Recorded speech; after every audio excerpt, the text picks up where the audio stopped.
Hey, yay, Ooh, child. yay. Okay, happy Thursday. Okay, happy Thursday. Okay, happy Thursday. Hey. Hey, I don't know what day it is. So I'm glad you said Thursday, girl. Right, I had to remind myself because I knew I was gonna come on here and say Friday. I just straight up said Friday. Listen, it's pre-Friday, y'all. Thank you, G. Friday. Oh, yeah. Whatever that means. Hey, Come on into the space, Everybody. y'all. Wait for some people to come into the space. yes, theme song. Okay. You know. Produced by none other than Baby Daddy. No. Baby, that's just my baby. Go ahead, bro. That's just my baby daddy. You talking about that song? Yeah. That's just my baby daddy. Yay. The Aaron Brooks Roberts. Honey, yes. Mr. Brooks Roberts all of a sudden has allergies, y'all. Oh no. Like he's never had allergies in his life, and he took the kids outside to play basketball, and he just started sneezing uncontrollably and got like super sick. Oh, girl, I'm so sorry. Colorado, baby. Like, yeah. I mean, the air quality has been trash. It's been garbage. Really hard to. Oh man, poor thing. That sucks. No, we had to go get him some allergy medication. He was like, "This what you've been going through all your life? All your life? All your life? All my life, sucker! All my life, I had to fight." Got a different level of respect for you. You know what I'm saying? Like I have now a different level of respect. I feel that shit. Child. Listen, let's say what's up to Vonette. Vonette, now we ain't had men on the whole show. Wait a minute. Oh, They come in, sis. They come in. So you could get swoon now, you know. Yes, honey. There are some beautiful men, I will say. There are beautiful men inside and out. Yes. Absolutely. Y'all, welcome back. What's up, sippers? Hi, y'all. And once again, thank y'all for bearing with us. We're meeting today at 2:00 on a Thursday, and y'all rocking with us. So thank y'all. Thank y'all so much. We do what we can around here. That's right. That's what we do. And for the first time in live stream sip history, we are having Brothers in Power on today. It's gonna be so beautiful. Absolutely. Yeah. So I feel like, as much as we center Black women here, that is our main focus and our vibe for sure. But it is absolutely necessary to still highlight the amazing Black men doing the Lord's work out here. It's Lord's work. So we are super thrilled and super excited to have these two wonderful men on the show today that we call our friends and our dear Brothers in Power. We can't wait to bring them on a little later and introduce you to them. We're going to get started with the show. What we sipping on today. Yeah. I'm feeling real bold today because I'm tired, but I was like, I'm going to have wine and then I'm going to go to Zumba. Mm-hmm. Oh, wow. Listen, and you're doing my class. I'm praying for you. That's what I'm trying to say. Like, I don't know. You are a real one. Somebody tell me. You are a real one. You are a real one. Listen, we gonna fuck up that Zumba, okay? I'm sorry if I'm gonna be a little tipsy, Raj. No, girl. Terry gonna be tipsy and bringing the party. I love it. Let's go. I'm drinking a little H2O. Yes,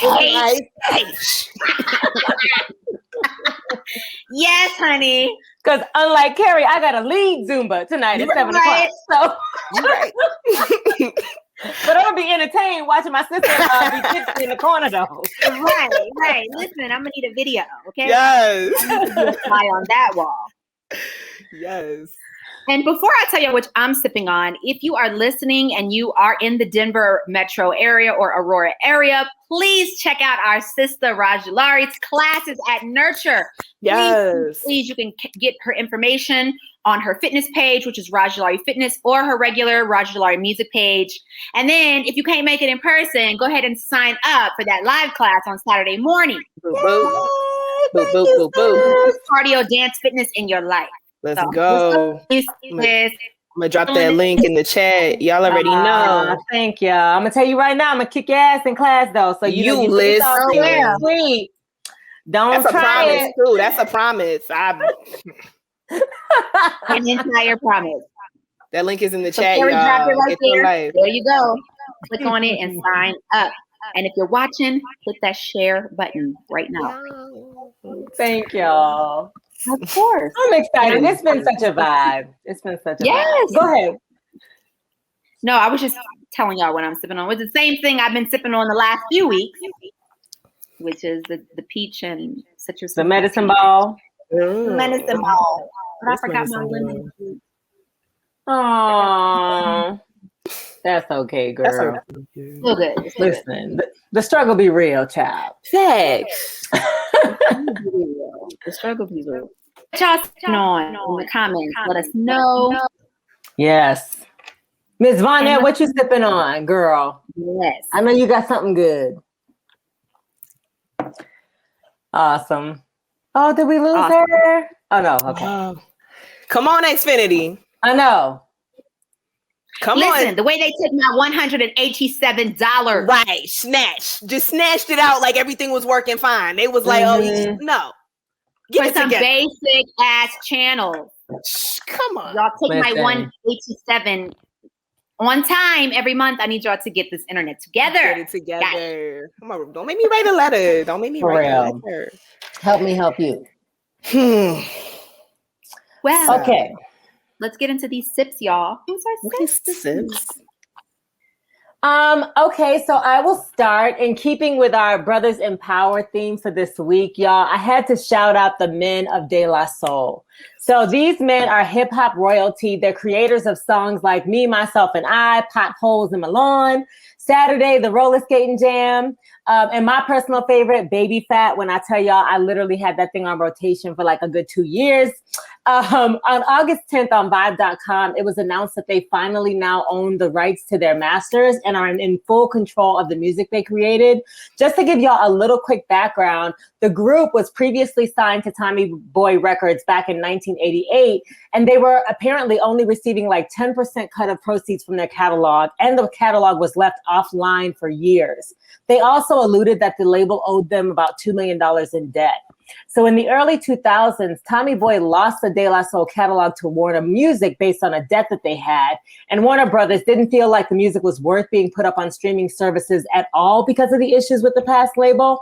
So, and they didn't feel like clearing any of the samples that were required because y'all know De La Soul has dope songs and dope samples that go with them. So the catalog basically sat dormant until this year when Tommy Boy somehow ended up selling their entire catalog to Reservoir for $100 million. Here's the thing. Y'all sold it for $100 million and you couldn't pay the band the $2 million that they owed. I mean, just totally whack. But De La Soul made a deal with Reservoir, got their masters back, and announced that they're working now to bring all of their music, including their first 6 albums, to all streaming services soon. This is why it's important to own your masters from jump, y'all. I remember before when I was about to release Honey Wine, I had a call with a label. And when I had the call with the label, they were like, well, you know, we're able to give you money after we pay this amount for marketing and this amount for promotion and da-da-da-da-da. And I was like, well, my first album cost me $25,000. So exactly what is your budget for marketing and promotion for said album number 2? And they couldn't answer me. And I was like, thank you. I'll be keeping my masters. 100%. And I'm so glad I did, because there's so many stories like this from musicians. And I'm just happy for De La Soul. And I hope to God to be able to stream some of their music soon. So shout out to those brothers in power. Absolutely. Real talk. Yes. And kudos to you, sis, for being, you know, forward thinking, you know what I'm saying, in that process. But I'm like, I'm just starting my journey of music here, and I'm just like, I'm gonna own everything. I have to. I need to. Period. Listen, labels will come to you excited about what you got going on. They will offer you a certain amount of money. Sometimes they'll offer you 10, 20, 30,000. Right. But then, as you can see, turn around and make $100 million off of your art and only give you pennies on the dollar. So, that part. You know, that part. Yep. Yeah, girl. That was a great one, Raj. Yeah, big ups. Okay. Thank y'all. Who you got this week, Carrie?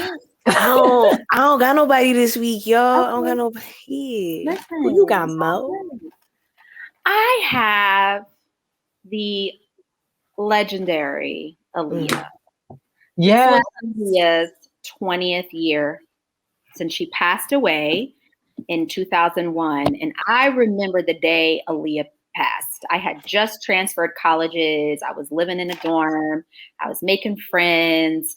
Rock the Boat had just come out. Like, we were hyped. We were in the dorm watching her dance on this yacht out in the middle of the sea. Yes. And then it was just like, and she's not here any longer with us. Yeah. And it was, I just remember like crying because like for me, like Aaliyah, I really started to get into her like late college. Like late high school. Like, first of all, y'all know I wasn't allowed to listen to any music outside of gospel, but we had to sneak. And Aaliyah was one of those people that I used to sneak and listen to. Like, Are You That Somebody? Everything she did with Timbaland was just such a vibe. It was such a vibe. And this entire time, her family has been extremely protective over her music. There have not been any streamings. You can purchase it, I think, but they have kept a really tight leash. But in honor of her 20th year passing, they are releasing her music to Spotify and all streaming platforms. Yeah. About time. Right. About time. So very soon you will be able to hear all of Aaliyah's catalog. But, you know, she was just such a beautiful spirit. She was just doing her own thing. She had her own lane. She stayed in that lane, and she was not like everybody else. And that's what I loved about her. She had the baggy pants on, you know, sports bra, the hair over one eye. She just was gorgeous. And she used to be in Louisville a lot because do you guys remember the group that used to perform, Timbaland used to produce for them? They had that song, Cheers to You. Yes. They were from Louisville. I forgot the name of that boy. They were from Louisville. And my cousin used to date one of them. And you know everybody, child. Right? But Missy Elliott and Aaliyah and every Genuine, they used to be Magoo, Timbaland. They used to be in Louisville all the time. And so I had friends that had like met her and hung out with her and just said how amazing she was. So, you know, I know that her life was cut very short. She's high, and I just wanted to salute her, even though she's been gone on this earth for 20 years. I just feel like her legacy is still just as strong as it was 20 years ago. And I just wanted to give her, you know, that's just an empower moment. And just, you know, we love you, Aaliyah. And I wonder now, if she was still here, what kind of music would she be making now? Like, she was like really getting into her acting, and like, it's sad. It's so sad that she, you know, her life was cut short, but she was a beautiful spirit, and we salute her. I could see her being like a Queen Latifah. Like, I could see her like having so many different lanes because she was so powerful. She was incredible actor, incredible singer. I could just see her. I remember when she did, what was that vampire movie? Queen of the Damned. Yeah. Oh my God. I lived. Yes. That was amazing. That was Then what was the other movie she did with Jet Li? Oh, girl, don't give me the line. It was like a... I forgot the name of it. I know what you're talking about. Started to like get into her acting. Like, I could totally see her being like the Rihanna too. That's like, I was gonna say that. She would have a clothing line. She would be about skin, health, wealth, music, all of it. So. Listen, you know, Mac could still do a capsule just like they do for everybody else. They could do an Aaliyah capsule in tribute for her family. You know, so Romeo must die. Romeo must die. Yes. Romeo must. Yes.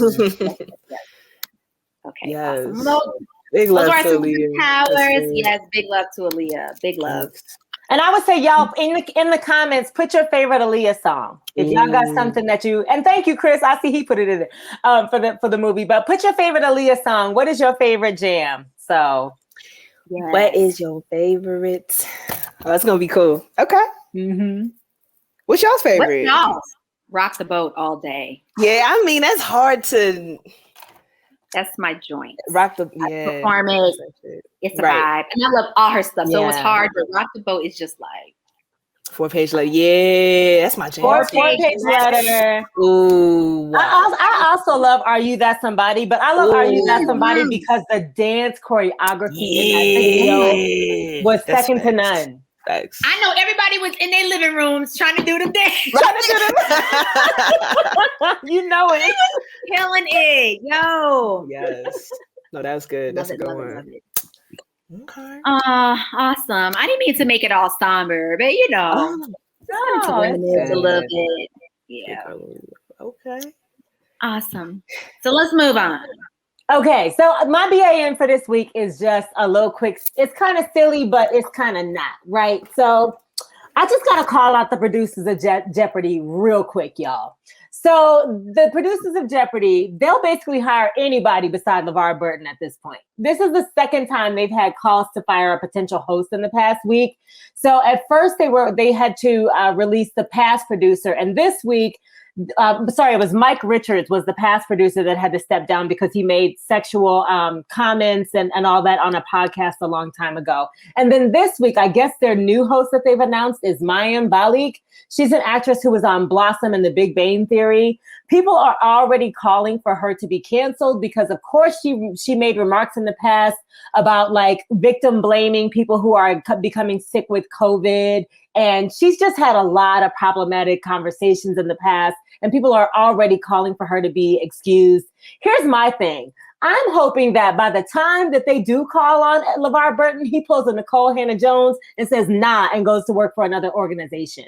I'm tired of us begging for a seat at anybody's table. If you don't want to hire LeVar Burton, that's fine. He needs to go do Reading Rainbow, do something else. Do not be a part of Jeopardy at this point, because if you've had to hire 2 problematic producers and get fired, then, sir, that you don't want that job and they don't deserve you. So that's all I got to say about that. Okay. She said they will hire anybody. Yes. I'm with you. And didn't he have like the highest ratings when he did it? Like, didn't everybody tune in? Every time. And why would y'all hire Blossom to do? What's she know about Jeopardy, child? Anyway. Listen, LeVar, he need to go start Reading Rainbow Black Jeopardy. Okay? There you go. Do a Black Jeopardy. Do on a Black network. Oprah, where you at, sis? Oprah, where you at? Yes. I mean, my God. Yeah, that's real. That is real. Listen. Anyway, what's your BAN, Nick? Ooh. You know, it's a combination of some things. This is what I was going to say last week. You know, why are we having conversations about people not washing? Like, I don't get it anymore. Like, Did y'all see that Dionne Warwick tweet? I did. And, you know, we haven't been able to really talk about that Dionne Warwick tweet. And this was going to be my BAN last week, but we had already talked. Wait, hold up. I ain't see that. Wait, what they say? Go ahead, Nick, and I'll pull it up. Like, y'all, she's like, you know, y'all freed Britney. That's great. I see y'all, but some of y'all not washing out here. That's great, it was grade A shade. It was. She said, "I love you, but I love you from a distance because some of y'all don't know how to wash the tail. Some of y'all and got that marinated." You know, it's just at this point, if you're not washing and you're washing once a week and you think that that's okay, then I don't really have anything to tell you. I hope you can find somebody who washes once a week and y'all just be one big nasty ball of funk and nasty. Oh, but at this point, like what did Dr. Bronner say on the bottle? Cleanliness is next to godliness. Right. Have you ever read that Dr. Bronner bottle? 100%. Yes. I'll be standing in the shower literally reading it. It's crazy, but this is it's good though. Sometimes I can't read the whole bottle because if I start to read the whole bottle, I'm like, okay, no, now we're going down the rabbit hole. Jesus. I just wanted to shower, Lord. It's going to listen. So that's like, yeah, it's just, I don't even have anything to say other than just like wash your tail. Like, I don't know what to say. And also, I'm really sick of the mask debate at this point. Like, I actually just don't care anymore. Like, do what you do. Like, I don't care. I'm not arguing with you. We're not going back and forth about vaccinations. We're not going back and forth about masks. So at this point, do what you want to do. If you want to die, die. You want to get sick, get sick. Yes, you can still get sick with the vaccination. I'm not saying that, but I'm just saying if y'all are outside picketing in the streets about wearing a mask, but you smoke cigarettes, you wear a seatbelt, you know. You wear a seatbelt, you smoke cigarettes. If you've ever taken medication, if you've ever, just miss me. Because it be these no teeth having, no caring teeth. about talking about, we don't know what's in it. Well, Sally, is it the same suckers not washing their ass? What you say? Is it the same suckers not washing their ass? Because here's the thing. Suckers not washing. Because here's the thing. You know, we've talked about this behind closed doors, the things you do for love. I've been in a situation. Don't laugh at me. It's okay. It's okay. I deserve it. I have been in a situation where I was with somebody who didn't wash their ass on the regular. And I was like, this is a thing. But it was crazy is that they also felt like, not really washing would like build their immune system. And I was like, so here's the thing. No. You know what I'm saying? Like, right. Just no. It's a hard no for me. It's a hard no for me. So I think these are the same people. What we gonna do? Because this is unacceptable, all of it. I'm not gonna do anything but mind my black ass business and wash my ass and wear my mask. I'm gonna say this because it's funny. I have not posted a lot on social media about this because it roused my blood up to the point where I have to walk away from the phone and the internet. I will say this though. Yes, do your own thing, but when your own thing is criminally, like literally causing people to die, there is something wrong with you. Do your own thing, except for when you're in a space with other people who might be at risk. Do your own thing, except for when kids have to go to school. Have your child wear a mask so that other kids, if you don't want to get the vaccine, you don't want to be safe, your kids who are over 12, if they don't want to be vaccinated, fine. Have them wear a mask so that they don't put other children at risk. That's the problem with freedom versus community responsibility. Yes, do we all have rights to be free? Absolutely, we do. Are we required to be responsible for our brothers and sisters who live in our community? Yes, we are. So if you can't see that, then you need to be criminally charged. There is something wrong with you. And either you stay home until this is all gone, or you abide by the rules of the government and the state. And I don't mean your stupid ass governors in Texas and Florida. I mean the American U.S. government. You either abide by those rules or you stay your ass home. Period. And that's the part, Raj. That's the part that gets me. It's like that people can't see that it's for other folks. They can't see that you care enough about the body of the human race to care enough. Like the people complaining about kids wearing masks are not kids.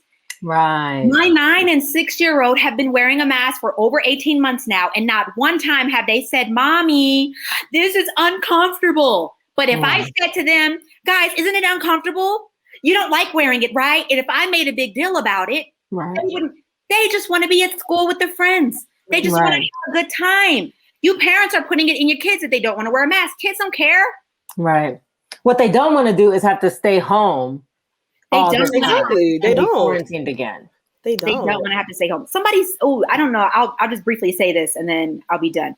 But I don't know if you saw Amanda Seales' post on Instagram where somebody DM'd her talking about how, this is affecting the kids on a mental, emotional level. A mask? Because of masks. And then teachers started flooding Amanda Seales' DMs bruh, do y'all know how kids go to school in other countries? Right. Through war-torn lands. Yes. Okay. Foreign education. Miles with no shoes on. Miss me with the first world problems. 100%. These people are fine. It was the parents making a big deal about the mask. It was just a ton of Black educators that were all up and through her DMs no, actually, these kids don't care at all. And it's y'all that care. So I'm just so over it. Ugh. I agree. And you know what, y'all? Protect your mental space. I'm sorry, Carrie, but protect your mental space during this time because there's so much right now designed to just get you riled up. Know who you are, know what you will stand for and not stand for, and let the rest fall off. People, I have enjoyed deleting people from my friends list. The minute I see something foolish on your timeline, delete. It is the most cathartic thing ever. It is. Like, Just for real. be block you and be unbothered. Let it go. Yes. That's real. I was just gonna say the earth is really ghetto. It And is. it's just every day I'm like, wow. And I want This to is leave. right. 100%. So I Abby did want to said- just, I wanted to mention Abby's comment. Go ahead, Nate. We're so sorry, Abby, for your niece that passed. I'm so sorry. We love you, Abby. Thank you so much for always being a supporter of the SIP. And please let us know if there's anything that we can do. I'm so sorry. And for those of y'all listening, Abby said, please wear your mask, get your shot. My cousin is in a coma right now. Another niece died this week because of COVID. This stuff is real, y'all. Protect you and protect us. Thank you, Abby. It's so true. We're going to pray for you, man. Absolutely. And sending your family a lot of love. Yeah.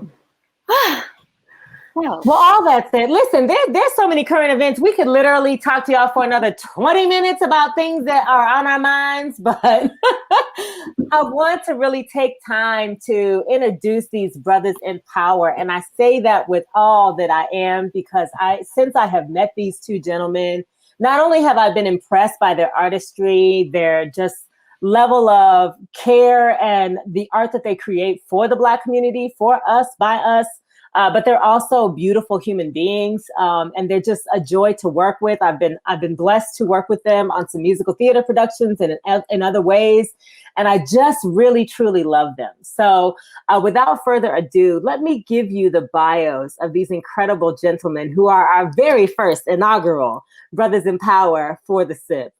Originally from St. Louis, Missouri, Christopher Page Saunders received his formal dance training from the Center of Creative Arts and a BFA dance major from the University of Missouri, Kansas City Conservatory of Music and Dance. Christopher is the founding co-artistic director of New World Contemporary Dance Theater. As a performer, he has danced extensively with national and international dance companies, such as the Cleo Parker Robinson Dance Ensemble, Hannah Kahn Dance Company, Leah Glenn Dance Theater, and Owen Cox Dance Group, to name a few.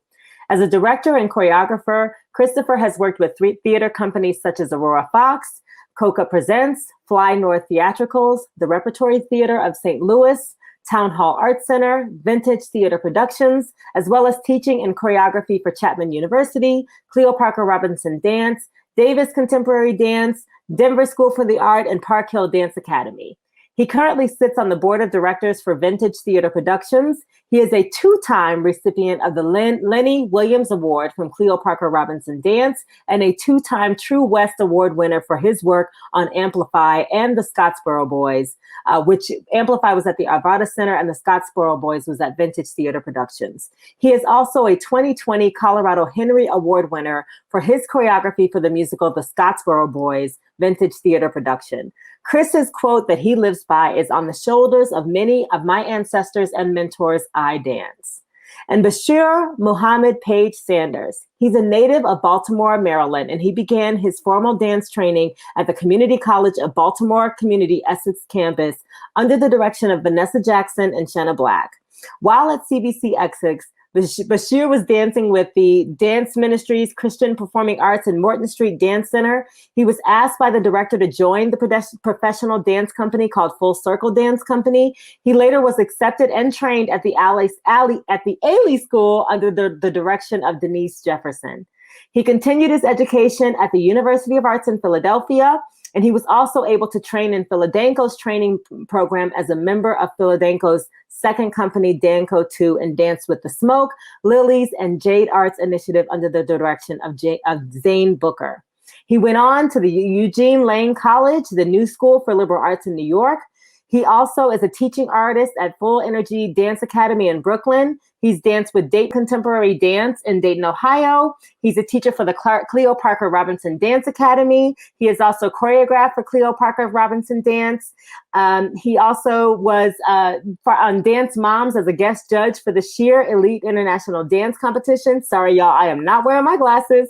And he has premiered his choreography in the International Association of Blacks in Dance Conference in 2016 and 2018. 2017. He was also in the 2020 Aurora Fox production of Black Nativity in Aurora, Colorado, and he choreographed the 2020 production of Alice in Wonderland for Family Theater.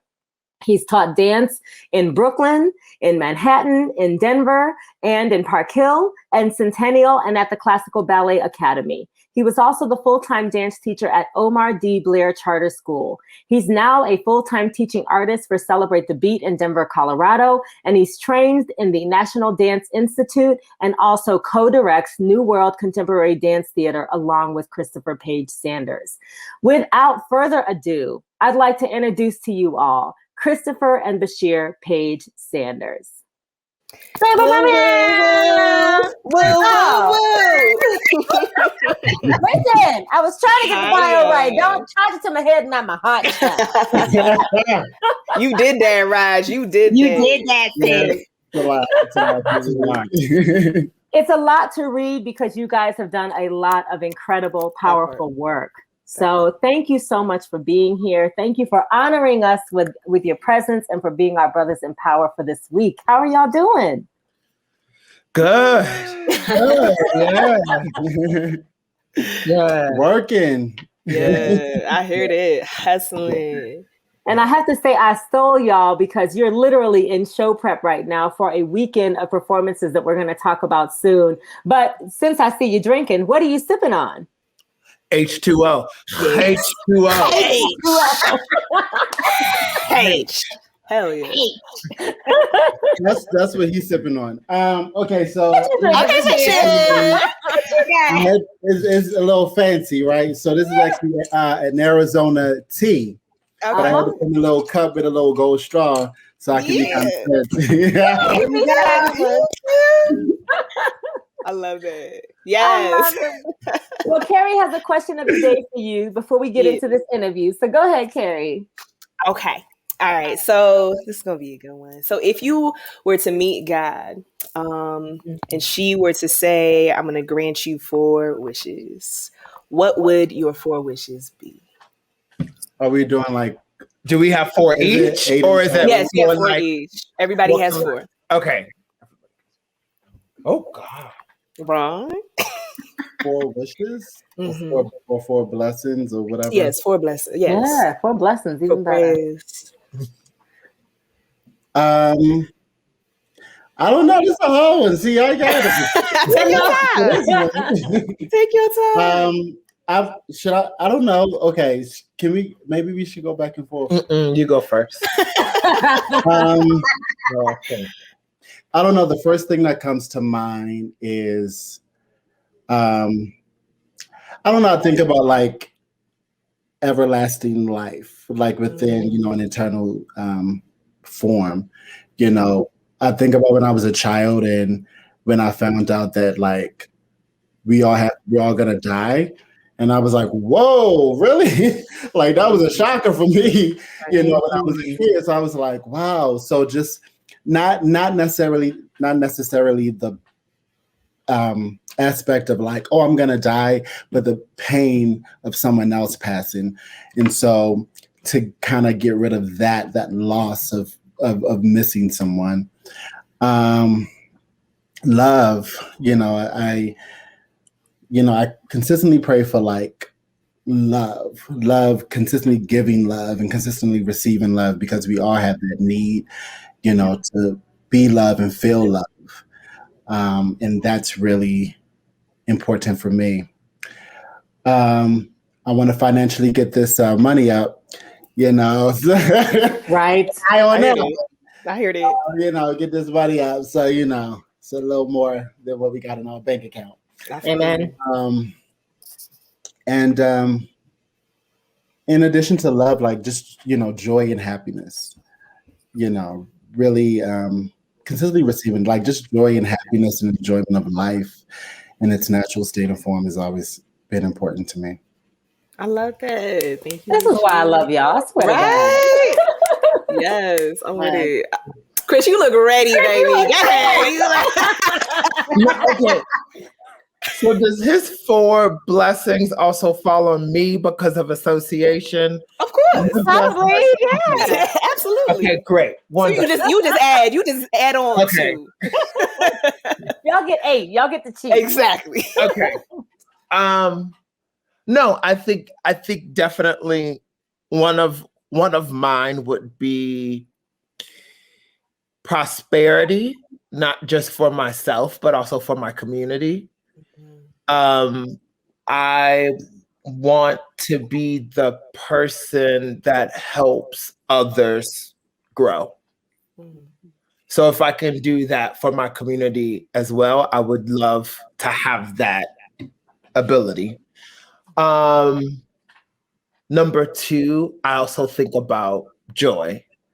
I think joy is different than happiness. I think happy is like conditional, and I think joy is unconditional. It's something that goes deeper. Number 3 is extremely vain. Listen. I just want a really great shoe collection. Okay, shoe collection. Yes, yes. I was like, yeah, I can Get that. So that's my so that's my vain one. Yes. Shoe collection, yes. In all colors, shapes, Come shoes, on, baby. inner shoes, like sneakers, Come on. high tops, low tops. Okay.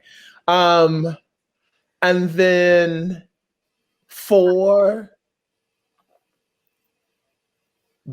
a better awareness or a better ability to see someone not for their pain, but for who they truly are. Ooh, I see Okay. Oh, got me Maybe thinking. we all and aspire. yes. There we go. Amen. Let's go. That's beautiful. Thank y'all. Can I say I didn't know the shoe collection was number 3 for him because he always gets mad at me when I'm like, "Oh, I just bought another pair of shoes." Yes, You're trying to have finances and shoes, okay? shoes or an Amazon package. I mean, because that would be me. It'd be like, It's oh, you pretty- want Say something no else? shade. Right. It's pretty bad, actually. I love it. What about y'all? I have some. Yeah. I would say number 1 would be that I don't want to experience any kind of sickness, and I want to be in really good health Yeah. for the rest of my days. And when I do take my final breath on this earth, I want it to be a peaceful moment. I don't want to go out, struggling and suffering. Number 2, I want my children to see every single dream that they have in their mind. I want that to be fulfilled for them. I want them to be happy and healthy and whole. And they are like the light of my lives. So they're probably really number 1. I want to see them, because it can feel like really daunting right now, looking at everything going on. And I'm raising these little small babies to like grow up during this time. I would want them to just be happy and full of joy, living their dreams and passions. Of course, we love a cute coin. Okay. We need a cute coin. To just, and I love what you said too, just about the community. It's like, I want to have enough to do everything that I need to do, and so my people can too. Right. And I would say number 4,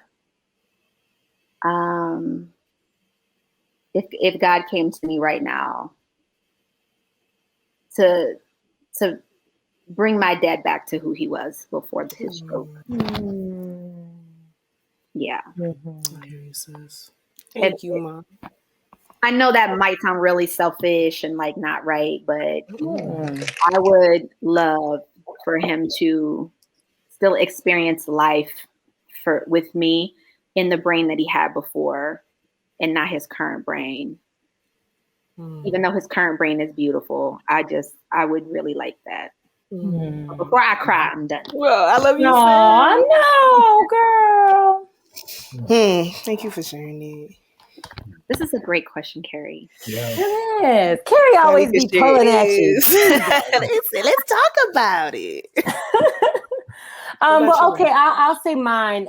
Carrie, Nick, you kind of stole mine. So I would say a healthy body, because I feel like if I have a healthy body, I can do all the other things that I want to do, the serving that I want to do for Black women, for women of color, like my family, all of that. I think a healthy body free of disease for the rest of my life in a healthy state. If I didn't have to work hard for it, it would be great. So, since we're asking God and things like that. Right. I also would say peace of mind and peace of spirit, because I think if you have a peace of mind and if you have that inner strength, you can really handle whatever is thrown at you. And it just keeps you stronger for everything that you want to do. My third one would be, now see, I didn't think of the shoe collection, and now I'm mad because I should have said shoe collection in my list, because Lord knows that would have been mine. But healthy family, healthy extended family, everybody around me, that they also have the level of health that I desire. And the fourth one would be a long lasting life of peace with my boo. I love my life. I just want it to exist as it is and get better and healthier, and to be able to do the things that I want to do for my family and friends. So, yeah, I love that question, Carrie. Beautiful. Yes. Oh, that's beautiful. Okay. I would say similar to one of yours, Raj's. I want peace for me and my community. Like, we deserve peace. We deserve to be able to rest and to be at one with ourselves. The second one would be, I would love to live in a world and live in a community where we all know who we are. You know what I'm saying? Like, where we have this clear understanding, that we are spiritual beings having a human experience. And I think that would really help us navigate this experience differently. I would love that. In this, current state of the world and like the tools that we have, I would love to have access to money on demand. If I see something and I want it, and be like, so we got, you know what I'm saying? And I'll just be able to get that, whether it's the trip or, if I need a house or whatever the case might be. And an endless supply of marijuana. Listen, say what you want, honey. Say what you want. Hey, that's it. Beautiful. Thank y'all so much. I know. Thank you for kicking off a beautiful conversation, Carrie. I'm just gonna go right into this. Chris and Bashir, tell us really who you are. Oh, I guess I'm always going for Who am I? Oh God. Or who are we? Either one. I am, oh my God, Raj, oh Lord Jesus. I am in consistent search of who I am, to be honest with you. And I feel like I sometimes get like, where I used to, and maybe even now get like boggled up into like what people have labeled for me or what they think I should be, or and things like that, or well, you're doing this because of da da da da da, and then trying to like always like explain myself in that aspect, and kind of realizing like I don't need to do that, and let me define myself for me. And I'm consistent, I think, just in the path of like figuring that out. It changes. I know my life previously, growing up in Baltimore, and some of the things I had to deal with. And I know like the fights and the struggles of like being Black and, being gay and not putting those words to that, and not wanting to put those words to my name, and having to like come to acceptance with that, and then having to come to acceptance with other parts of my life, having to come to acceptance with even love, and even like running away from that. So knowing that a lot of times there are aspects of me that is a runner away from her. I like that. I'm gonna keep using that. But I have ran away from things in fear of me, and fear of spirituality, and fear of disappointment. I knew that I was always one who wanted to appease. Is that the right word? Appease others, specifically my parents. I think about when I was in kindergarten. Right, is always childhood things that happen, right? So, kindergarten, and I thought about this actually the other day, and like my mom being in the audience, and I just had to read like this one phrase out loud in the auditorium, and like I just froze. But I cried not because I froze, but because I felt like I disappointed my mom. She took off for work and she came to see me, and I was so aware of that as a child, and feeling like, oh, this is such a disappointment for her, and so I always have been that person of not wanting to disappoint or let down or things like that. So I know that's been a part of me, and still just in growth. I'm a choreographer. I'm a teacher. That's always been with me, and even though aspects of how I wanted to teach has changed, but it still is there, and it is within me. I love, and I love, and I love to love, and I love to understand how others love, but still have them understand how I receive and give love. I don't know. I'm always on the search of just growth, and still in the search of understanding myself, because I feel like it's consistently changing, but I know aspects of what has defined me to this moment and this point. And sometimes I try to break free from those things, and sometimes I don't care and I keep them because I'm like, I actually really like that about me. And that's real. We're dynamic people, right? I love it. Yeah. Yeah. Sorry, that might have been long.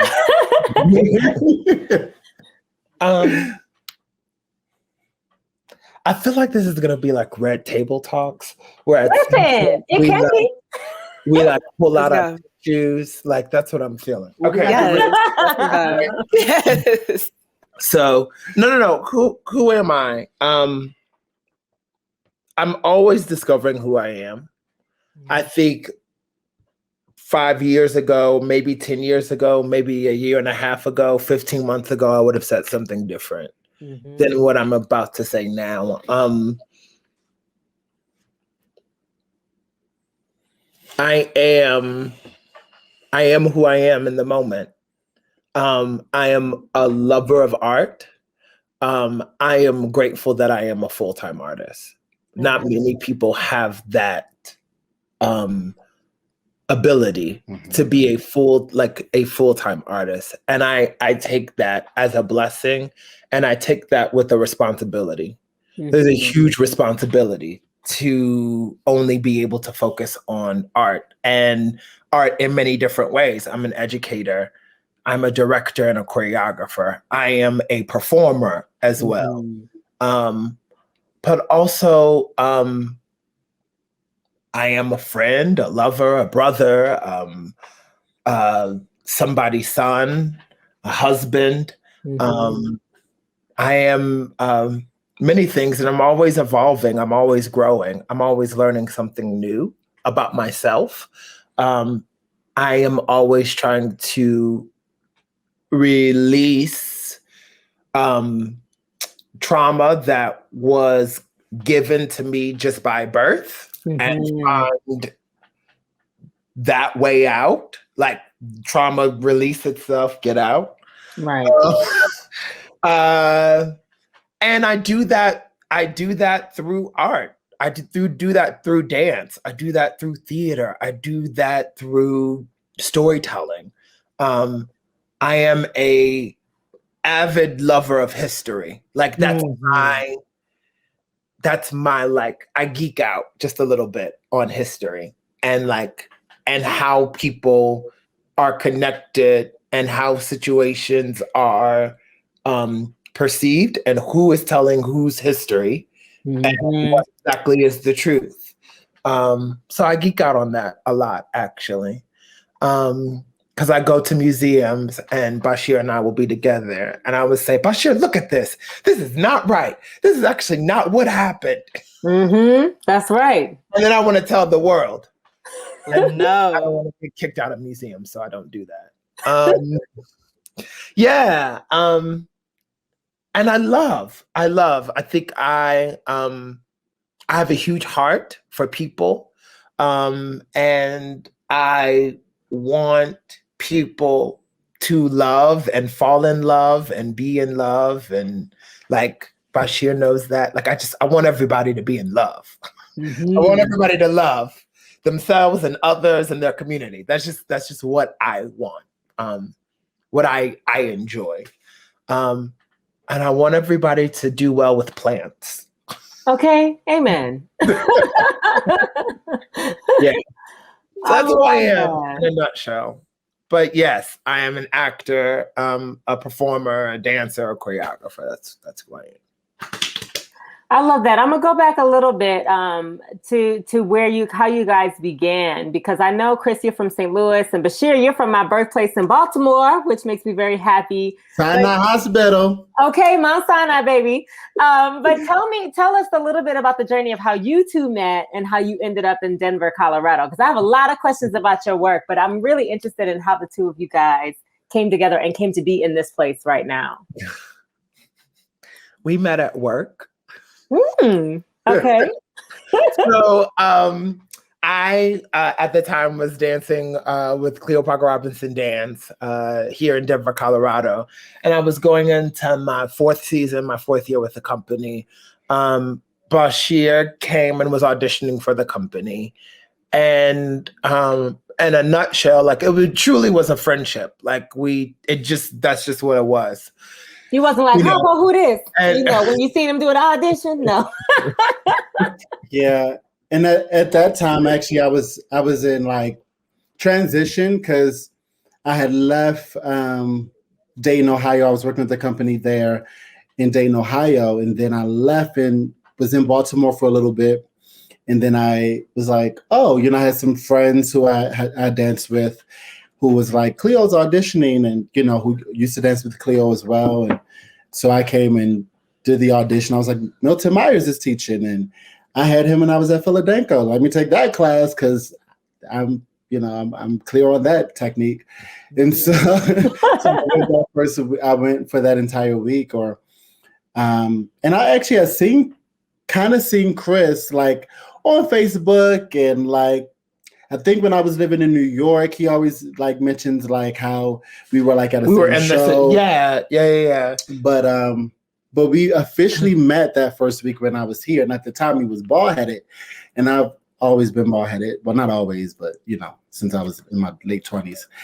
And we were like, I said something to him like, oh yeah, some rogue, like, yeah, you bald-headed. I don't know, something corny. And he said, tell it, Chris.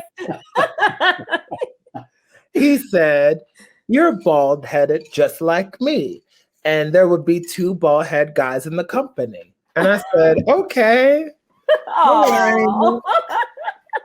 He was trying to be cute. He was cute. Right. That was cute. He was like, I was trying to say hello. Like, He was. But yeah, so we I don't know.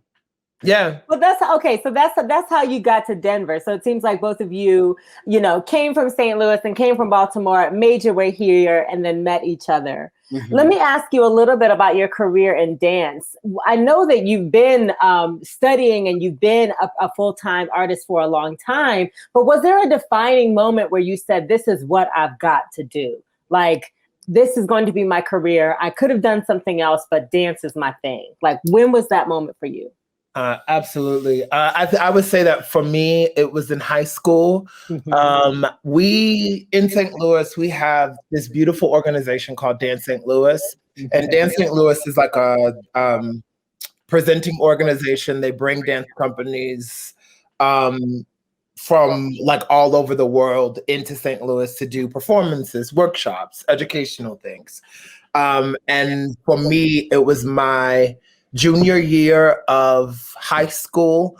I was always into art. I was always into dance. I was always into theater. But at that time, in preparing for college, a lot of my mentors was saying to me that I would either have to I would have to make a decision, right? Right. Because my paths were either musical theater or dance, and they're like two. They run parallel, but they're not perpendicular. So, like for me, it was like, okay, well, what am I gonna do? Like, this is a really hard decision, and going into my college search, I was looking up schools, colleges for dance, and I was looking up schools and colleges for musical theater.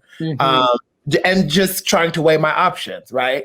But I remember clearly on May 3rd of my junior year of high school, the Ailey Company came to St. Louis. A series of performances. And I actually went with the Performing Arts Center Performing Arts Studio that I was training at, Center of Creative Arts. We all went kind of as a big group. And on that program, they did Hidden Rights, Love Stories, Cry, and Revelations. That was and so to see that program, and that was one of the first times, that was the first time that I saw Black and brown dancers that looked like me, and not just like 1, 2, 3, or 4, but 31 of them. And it literally blew my entire spirit away. And it was at that moment that I knew, like, yes, I love theater. I love theater. I love musical theater. I love the art of storytelling, but dance, and specifically concert dance, is the realm that I wanted to go in. Wow. So that's when I knew. What about you, Bashir?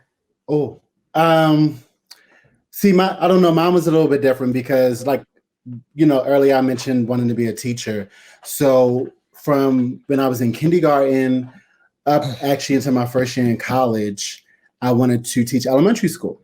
And so, and I knew that I'm going to go and teach elementary school, like a regular elementary school teacher. And I was very clear. My dad kept wanting me to go to Coppin State University because he was like, it's in Baltimore. And I'm like, I ain't trying to be in Baltimore. He was like, well, if you go to school in the state, then you can go for free. You just have to teach in Baltimore. And I was like, okay, that's appealing. And so it wasn't until actually my first year in college, I went to a community college for 2 years that had a dance program. Kind of getting into dance I think my junior year. So I started late. I was like 16. I danced in church for a dance ministry, Praise and Motion. And it was actually, honestly, it wasn't Ailey. I knew about Ailey because everybody knows about Ailey. But it was a specific dancer from church. And his name is Jermaine Spivey. And Jermaine, this young Black boy, and he went to, at the time, he was at Baltimore School of the Arts. Then he left and he went to Juilliard. And then he started dancing for a ballet company overseas. And I just thought he was so amazing. Although I was scared to dance. And I just, I always sang and danced in my bedroom. And I had my flashlight. You sing? Wait a minute. We got to hear this at some point now. Well, y'all ain't let me, trying to do background, Y'all ain't let me. Taste my talent, baby. I was trying to harmonize when y'all was over here. Listen, anytime, baby, anytime. But I was singing, dance in the room, and I would do all the role. I would do lead, and I would do the background vocals, and I had a little choreography. So I was always like prepping myself, but I didn't know that I was really prepping myself. And then I was actually in this program called Upward Bound, and that's actually when I first started dancing. because they had me do this fashion show, and everybody was like, when you get down at the end, just do something. And so I just started freestyling, and that's what kind of got me into dance. But I remember seeing Jermaine, and he was so, and still is, so amazing, and I was just like, he was my favorite. And then I learned about Ailey even more when I got older. Yes. So when I saw Ailey, I was like, that's where I want to go. That's where I want to be. That was always like a number one thing for me. Oh God. Yeah. That was like a number one thing for me. And so I remember in my head, like, if I can go at least to the school, I would be happy. And so when I got into the school, it was like, oh my God, like I remember crying, and and then other things start happening for me. And I was like, and it was actually, sorry, I feel like I'm going all around, but to answer your question specifically, what made me feel like I could do it was my teacher, Miss Vanessa, when I was in community college. Yeah. She was a professional dancer, and she trained at Danse of Harlem and everything like that. And I remember her saying, like, and she said it in front of the class, he's a phenomenal dancer, and da da da da da. And I was like, oh, am I? Right. And then she took it back and was like, well, da da da, like she said something else, like da da da da da da. He not this, but he's a beautiful, like, so, like, she didn't want my head to get big, and I was like, okay. And so right. it felt like, okay, maybe this can happen. Maybe I should start looking into some schools, and really, because before I was like, maybe I can go and still major in education, but minor in dance, double major. And it was maybe in a form of looking for validation from someone else to say, like, this could happen. Yeah. And when she made that comment, it was like, maybe this could happen. And it was also something about dance that was my own. I grew up doing karate. So that I did karate because I had to, because of my dad, because, he owned the karate studio. I grew up doing track because my two older brothers ran track. And so knowing that this is something I want to do on my own, nobody's forcing me to do it, I'm not doing it because somebody else is doing it, also validated and allowed me to know it's something I really want to do. And I got into choreography even more, and I can mix education, dance education, right. It's those two elements together. So I have one more question, and then I'm going to open it up to the ladies. And I know that for those of you who are just listening in, we did show a little bit of your Instagram, and I know it's some of your personal life and your personal style, but you guys are such phenomenal human beings in general, that it's beautiful to see the work that you create, not just with yourselves and with your own bodies, but the works that you've created with other dancers. So some of the images and videos that you guys saw are works that they have choreographed over the years. And I just love to see you guys and all of the beautiful, incredible choreography that you do. Let's talk a little bit about some of the challenges in your work. So as Black men who dance and curate in spaces that can sometimes be seen as very white and very classical, what's been your most challenging moment in the art field, and how did you overcome it? Funding. Yeah. Funding. So not even creative direction, but funding. Funding. I would say funding, especially in a space like Colorado. Although we know that is changing. There are many times that organizations or funders or even presenters create a monolith of the Black experience. And especially when your work deals with the Black experience, many times it's like, well, we have our one, and our one might be anybody, like Alvin Ailey, American Dance Theater. Like, we have our one, so we're okay. And what that starts to do is say, well, the Black experience looks this way. And when your work, there we go, because it's opposite. Sorry. This is like one way. And when your work does not fit that mold or does not fit that box, then it can be very difficult to find funding. And or when there is let's be real, there's not a high percentage of people of color or Black people here in Colorado. So having Black people come see your work can also be a challenge because there's not many of us. We live in Colorado. We don't live in Brooklyn. We don't live in Harlem. We don't live in Chicago. We don't live in St. Louis or Baltimore. Many of those other places where there are high percentages. And so that can also be a very, very difficult challenge. And it kind of all works hand in hand.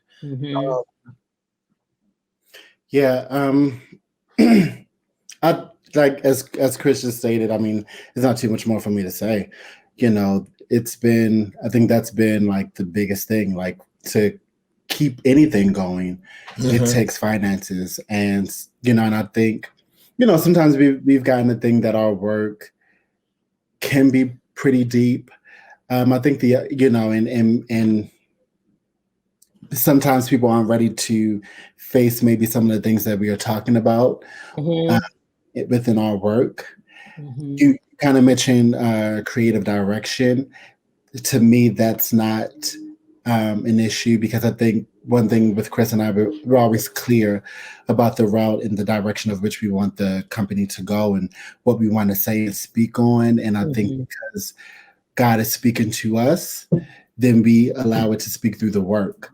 And sometimes we look at the work and it's like, did I create? You're like, who did this? Right. Because for one, to be honest with you, and I don't say this in a vain way, but I sit and I watch our works and I will cry, and I'm like, oh my God, that's so powerful. But I know that it's because God is speaking through us and we now place that, we place that onto the dancers and it's placed onto stage. And so it's not us, Can I ask you about New Dance, your company, New World Contemporary Dance Theater? On your website, it has this quote that I think is so powerful, holding on to humanity. I want to ask you about the show coming up this weekend, but can you just talk about how you came to that quote from New World and why this is your driving force? Yes. So we were in the African American, the Smithsonian. Yeah, the Smithsonian. Yes. And I actually saw that quote in there. It was like on the wall, and I was like, "That's it. That's us." And that's what we're doing. And I can't remember everything else that it said, but specifically that holding on to humanity really was like hit me in a deep way. And I was like, Chris, that is it. That's our slogan. That is it. Because we had a different slogan, which we actually still use. It's not a different one because we actually still use connecting to the power within. But holding on to humanity is what we're about, what our work is doing. We're trying to tell human stories. Human stories and allow it to be in a humanistic way so that people who have not seen dance or don't know much about dance or may not even like dance will come to a New World show and feel something because it represents life, real life, what they feel and what they can experience, what they've been through. And so that's why that slogan hits hard with us. And I think that so much of our art, so much of the work that we do is about humanity. And it is about seeing humanity in all of its shades, variations, color. It is about not just the entertainment value of art, but there are greater lessons in art that people can receive. And I think sometimes, especially with dance, we get so concerned, or other dancers get so concerned about being entertained, the leg, the foot, but not necessarily about, well, what are you receiving? And I think for New World, it is about like, what are you receiving? What are you connecting to? And how how the world can be a better place through the power of dance, through the power of art. And don't get us wrong now, because our dancers still get the leg up and point the foot and can do so many yes, amazing things and all these turns and all of that. But it's not necessarily, it's about like the reasoning behind it. Mm-hmm. And when everything, with every movement, it's always about why did that happen, and the feeling and the emotion and the power behind it. Mm-hmm. Definitely. Yes, y'all. And so listen, I have seen y'all dance in person a few times. We were able to work together on a music video that y'all blessed. Absolutely put y'all sauce on. And I'm so hyped because I bought my tickets for this weekend. You know what I'm saying? And I'm ready. Hey.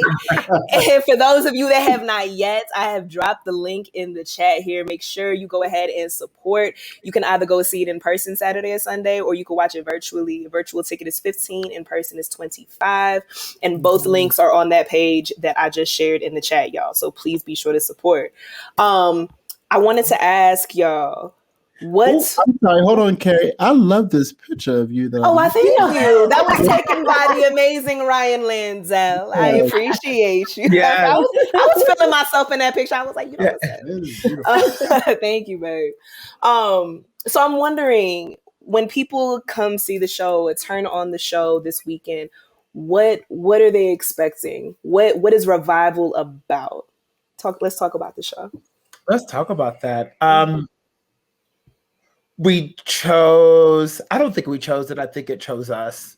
I know these past 18 months, for me personally, for Bashir, for us as a couple, as a married couple, has been a roller coaster.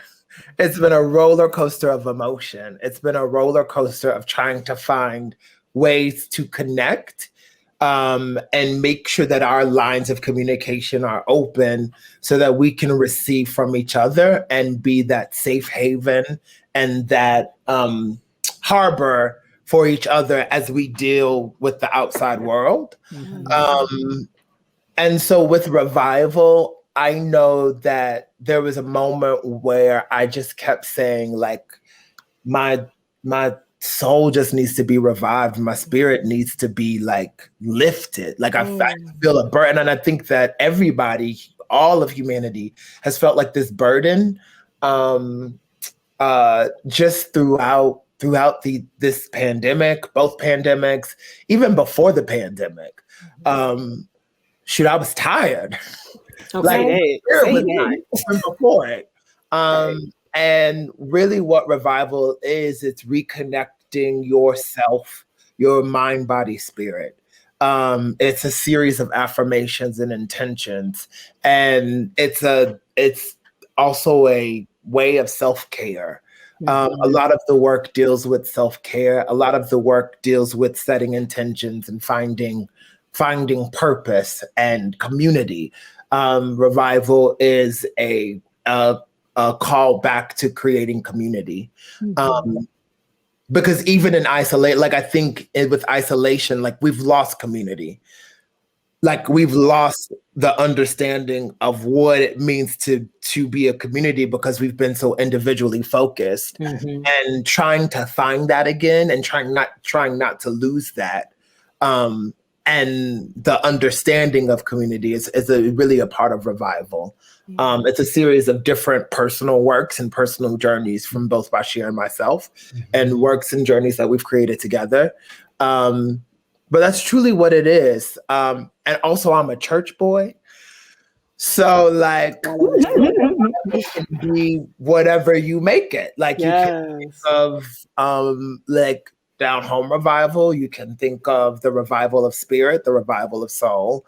And then there are also some older works that we've done in the past that we're bringing back to life. And so it would be a revival of those older works.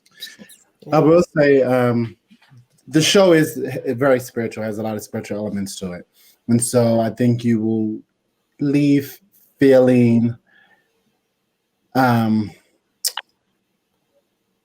I don't know, the sense of joy and the sense of healing within it, without, with I'm trying to figure out how to say it, without feeling like you have to go to church. You will receive healing through dance in that moment. Amen. I love that. I mean, because we are the church, right? And so to be Right. able to present the church to people in this way and to remind us that we are allowed to come into this space together and create that spiritual experience together and feel revived without the condemnation and without the hate and without any of the other nonsense, right? So listen, I'm hype, okay? And so, like I said, I'm gonna drop it one more time. If you have not gotten your ticket, hit that link immediately. You dig? Thank y'all so much. I'm so excited for you guys, and I wish that I could make it, but I have a question for you. What do you feel like the biggest lesson that you have learned from dance has been? The biggest lesson that we have learned from dance. Communication. Communication, but I've also learned expression. Like I've learned to be me unapologetically. And even self-love, I've learned that through dance. And to be big and bold and especially now with a program that I work with. I mean, we teach that to the children. And so a part of that has really helped to heal me and allow me not to dim my light down as well.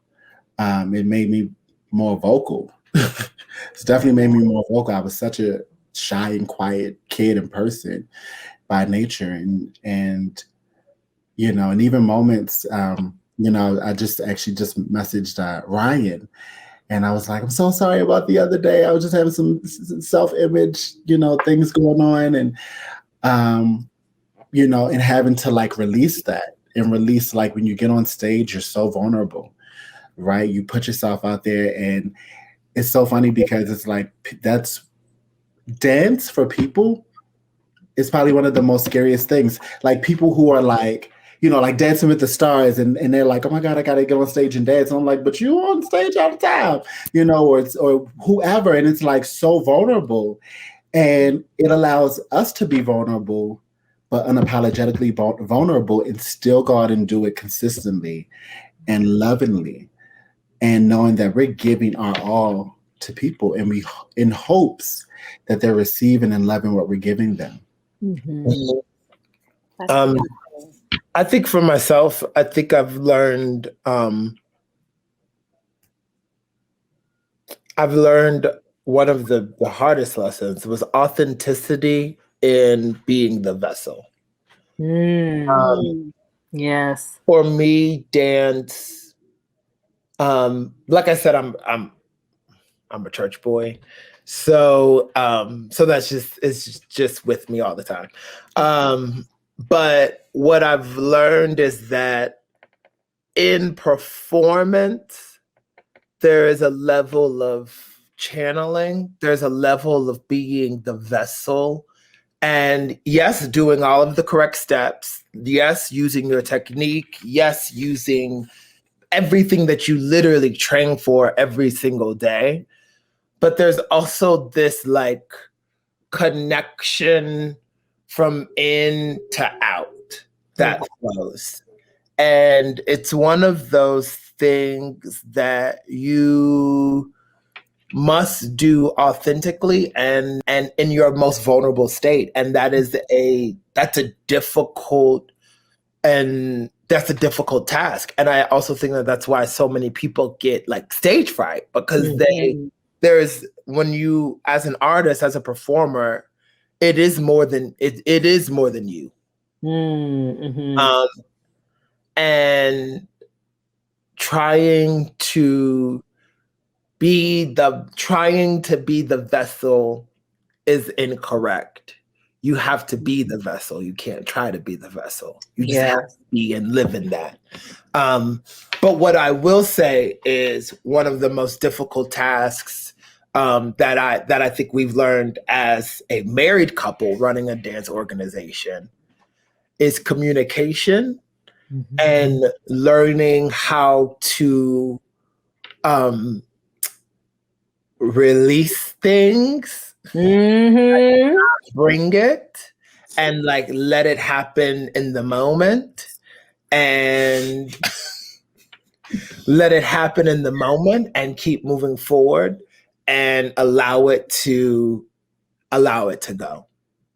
I love that. And, you know, knowing that you guys are in show prep week, I can imagine what that conversation really is like this week.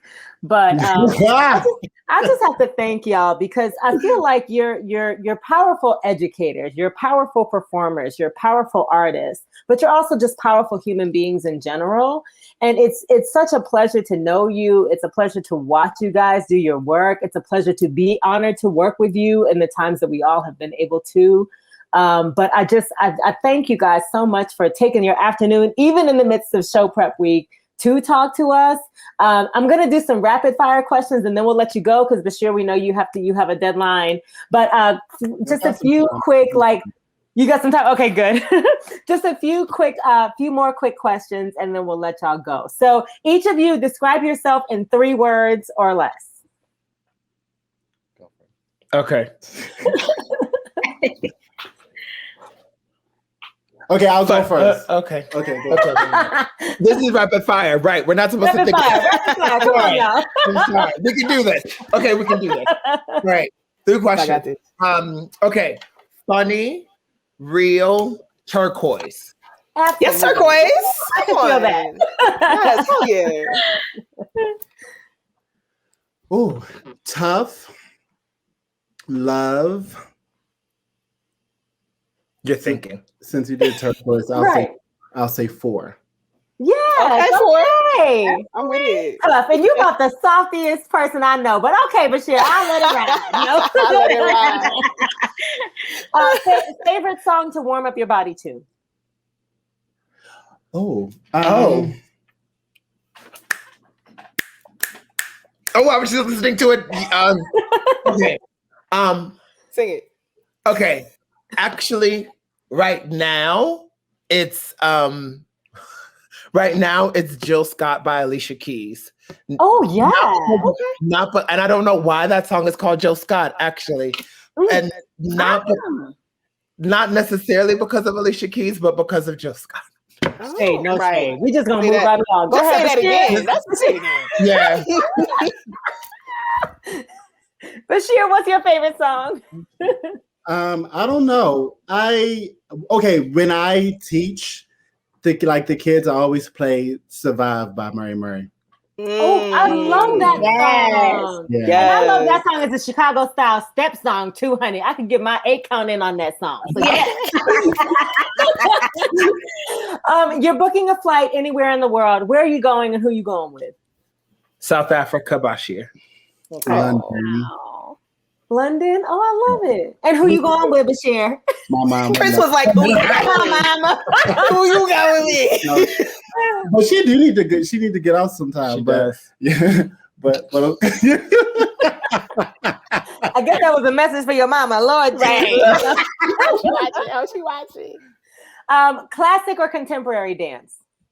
Contemporary. That's so easy for me. Contemporary. This is gonna be a hard one. Sweet or savory grits? Sweet. Come on, St. Louis. But what I will say is my mom, the way I ate grits was she would put sugar in them. That's how she got me to eat them. And then as I got older, I was like, I don't have to do that anymore. So I love it. I'm sorry, I did say sweet, but maybe I'm sorry, Monique. I saw you shake your head, but I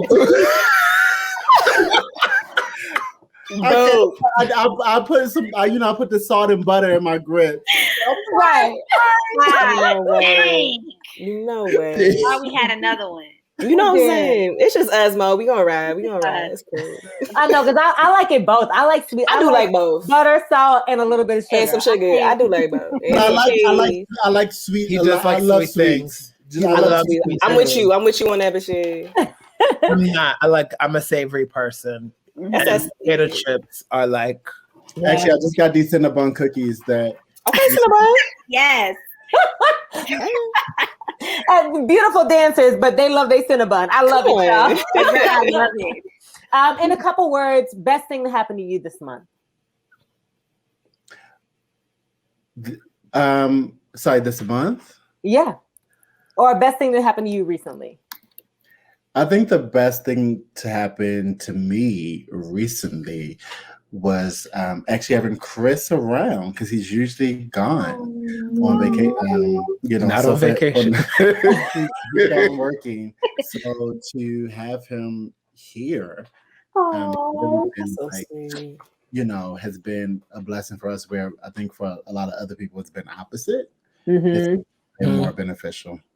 You learn whether you made a good choice being married during the pandemic, didn't you? Yeah, you did. Yeah.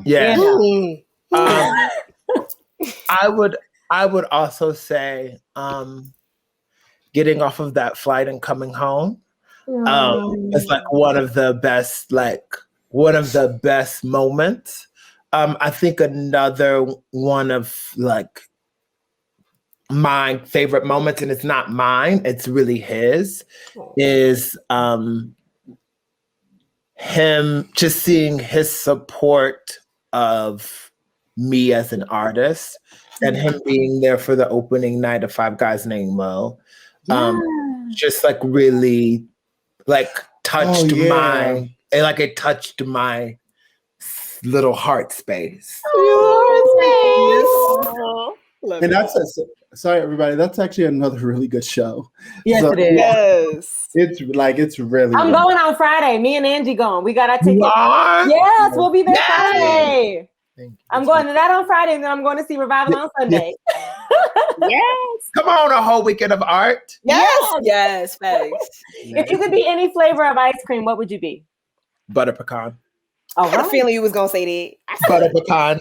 I All love day. it. Old man. all day. I am Yeah, I love it. but butter pecan. What would I be, or what's my favorite? What would you darling? be?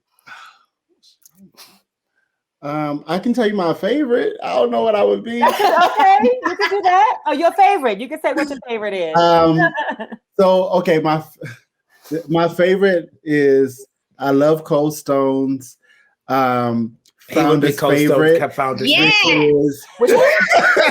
They said yes.